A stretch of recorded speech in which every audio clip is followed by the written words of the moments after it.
Welcome to the deep dive.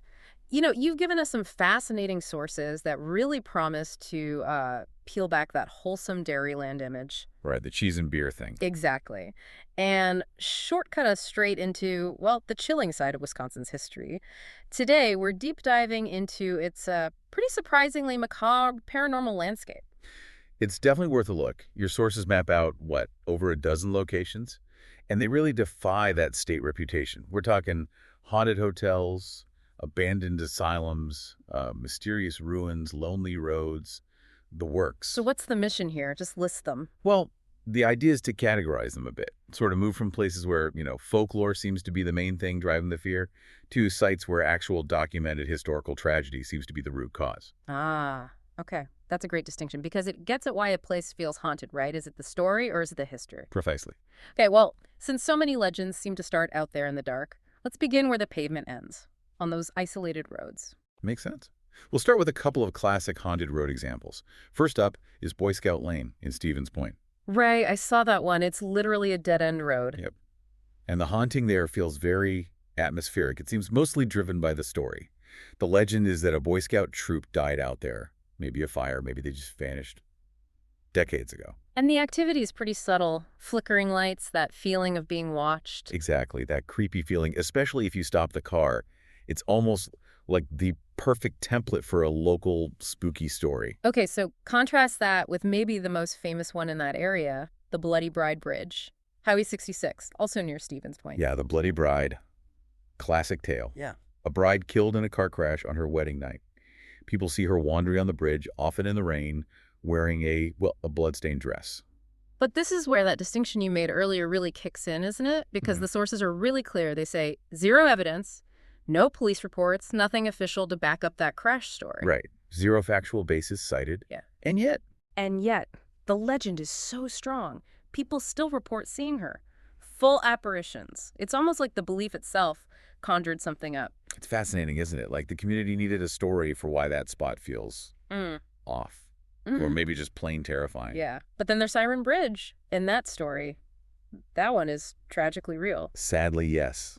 That's where the Kringle family, Rick, Rose, and Jody, drowned in the 1980s. Their car went off the bridge. And the haunting there is so specific, so heartbreaking, tied right to that awful moment. Exactly.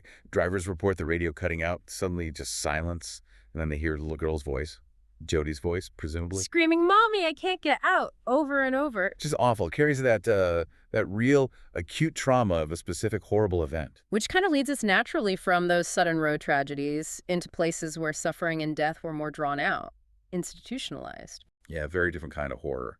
From the quick crash to the slow decay, in a way. We're shifting now to locations really rooted in documented historical trauma. Places like Clark County Insane Asylum, Sheboygan Asylum. These places carry such a heavy weight, don't they? Just the names alone. They absolutely do.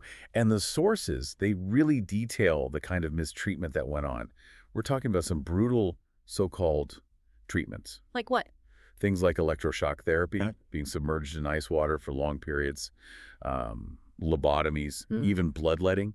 Clark County is specifically mentioned as a place with, violent incidents, patients attacking staff sometimes. It's horrifying. And it seems almost easy, I guess, to expect paranormal activity in places with that kind of documented awfulness.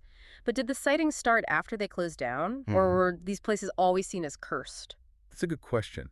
What's interesting is that the current activity reported, seeing patients in gowns, that overwhelming feeling of dread, hearing moans, it seems to directly echo that specific documented suffering from the past. Like an imprint left behind. Exactly. At Wood County Insane Asylum, for example, people report shadowy figures, Yeah. but also specifically a young boy with dark hair, maybe a former patient. And it wasn't just the asylums, right? That kind of institutional shadow hangs over other places, too. Like Sanitarium Hill in Madison. That used to be a tuberculosis hospital. Yeah, Lakeview Sanitarium. The sources mention the usual stuff there, cold spots, weird mists, but the really standout detail is people reporting something pulling their hair. Wait, hair pulling? Seriously, that's so specific. And kind of annoying, actually. It really is. It's a very direct physical interaction, not just a feeling or a sighting. Makes you wonder, like you said, is it a child ghost? Or just a particularly pesky spirit. Who knows? Then there's Temper Hall in Kenosha. That was a girls' seminary. Right, and the haunting there is tied to a specific alleged tragedy within its walls. A headless nun. Headless. What's the story? The story goes that she was pushed down the stairs by some students. So again, whether it's medical cruelty like the asylums or interpersonal violence like this alleged murder, these institutions seem to hold on to that trauma. Okay, let's shift gears a bit. From places people were forced to be to places people choose to go. For fun, supposedly. Hotels, bars, theaters. But they find they're not the only guests. And Milwaukee seems to be a real hotspot for this kind of haunted commerce. Definitely. Let's start with a big one. The Pfister Hotel. Very luxurious, very famous, and very haunted. Oh yeah, notoriously so. The sources mention it repeatedly. And it's especially famous among professional athletes. Baseball players, basketball players staying there report all sorts of things. Like what? Flickering lights again? More than that.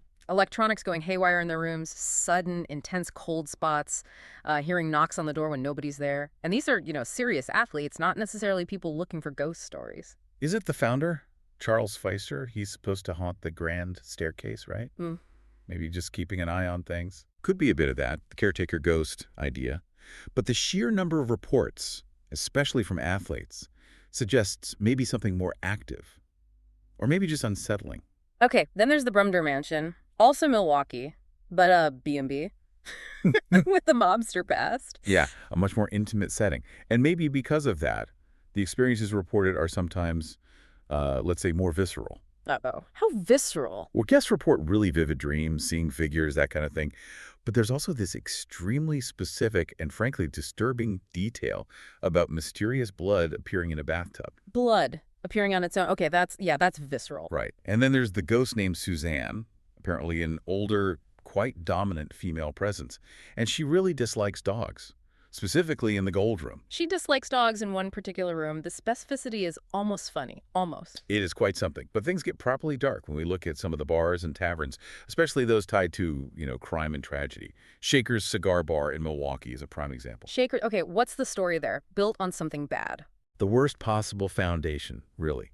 It was built on top of an old cemetery. Oh, great start. Right. And it gets worse. It was apparently an Al Capone speakeasy back in the day. And the really grim part is the murder of a young prostitute, just 16 years old. Her skeleton was actually found hidden in the building decades later. Wow. Okay, so cemetery, speakeasy, murder victim found in the walls. Yeah, I can see why it might be active. What happens there? Pretty classic poltergeist stuff, according to the sources. Glasses sliding off shelves, unexplained noises, those sudden temperature drops, especially down in the basement. Basements seem to be a theme because the old Baraboo Inn that used to be a brothel and saloon, right? Its basement has a pretty chilling story, too. Absolutely. The sources talk about mob torture allegedly happening down there. And there's physical evidence. An execution pole still exists, and it apparently has bullet scars on it. Bullet scars. So not just stories, actual physical marks of violence. Exactly. And the sounds people hear fit the history. Female voices upstairs, maybe from the brothel days. And this incredibly specific detail. The jukebox apparently playing Stevie Ray Vaughan's If the House Is a-Rockin', all by itself. Okay, that ghost has good taste in music at least. Setting the mood. Seems like it. Yeah. And we can't forget the theaters, often haunted by former employees who just never left. Right, the dedicated ones, like at the Grand Opera House in Oshkosh. Perfect example. Yeah. Haunted by Percy Keene. He was the stage manager there for ages, like 1895 to 1967. People see him, apparently smiling, often with a phantom dog thought to be his old pet. That's kind of sweet in a ghostly way. Anything else there? Yeah, there's also this weird orange mist that sometimes just appears over the stage or in the seats. No explanation for that one. And Madison's Orpheum Theater has its share, too? Yep. Pete the projectionist, who supposedly hides film reels sometimes. Kind of playful. But also Timothy Argor, a magician who tragically hanged himself from the lighting rig up there. So again, that mix of the maybe benign and the definitely tragic all in one spot, that duality, yeah. Which actually leads us pretty well into our final category. Places that are either physically falling apart or where the legend itself has become the main reality. Cemeteries and ruins. Cemeteries are prime territory for legends rewriting history, aren't they? Like Kate Blood's grave in Appleton. Totally. That one's famous for really dramatic phenomena. Oh, yeah? People report blood oozing from her tombstone during a full moon, and the headstone itself feeling strangely warm. Blood oozing. Oozing. Seriously. But the history. She wasn't actually a witch or a murderer or anything, was she? Not at all. The sources are clear. She died of tuberculosis in her early 20s. But the legend took over. Witch, axe murderer, you name it. And now the reported phenomena kind of performs that fictional story. The narrative created the haunting, in a way. Fascinating. And then Dartford Cemetery in Green Lake. That one has marching soldiers and Native American spirits, but also something more interactive. Interactive and kind of rude, frankly. The legend says if you sit on this one specific crypt that has a cracked roof, the ghost of a child pushes you off. Pushes you. Okay, that's definitely direct action. Territorial little ghost. Seems that way. Very physical. All right, and finally, the ruins. We have to talk about the most infamous haunted house in Wisconsin, even if it's mostly gone now. Summerwind Mansion, Land O'Lakes. Ah, Summerwind, yes.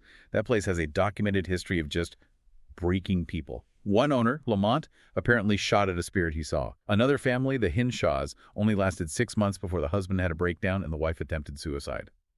Just intense. And it burned down eventually. Lightning strike. Yeah, back in 1988. Now it's just ruins. But the sources say the ghost that remains is considered very hostile. Definitely not friendly. And the other big ruin story?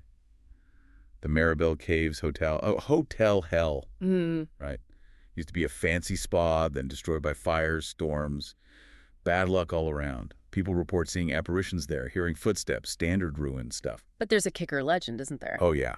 The really dramatic local rumor is that a coven of witches actually opened a portal to hell on the site, hence the nickname Hotel Hell. Probably more likely a portal to bankruptcy, but the legend sticks. Okay, so we've covered a lot of ground here. Phantom kids screaming, mobsters in basements, ghosts who hate dogs.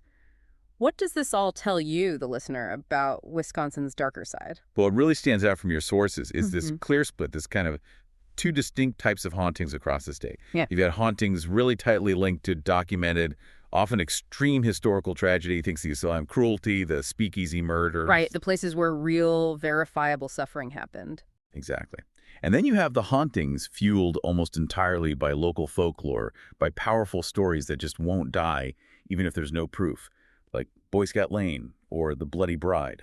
And it seems like those sites with the documented trauma, the asylums, Faker's Bar, those are the places reporting the most intense kind of multi-sensory experiences, right? Like hearing distinct voices, feeling touched, that overwhelming dread. The trauma feels almost baked into the walls. It does seem that way.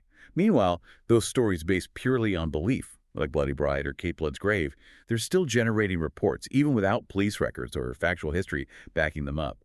The story itself has power. Which brings us to a really interesting question for you to think about after this deep dive. What actually makes a paranormal story true? Is a place somehow more haunted if its ghosts are tied to documented facts, like the asylum horrors? Or is it just as haunted if the sheer force of community belief, the power of that maybe false legend like Kate Blood's, is strong enough to make phenomena happen anyway? Something to chew on next time you hear a local ghost story.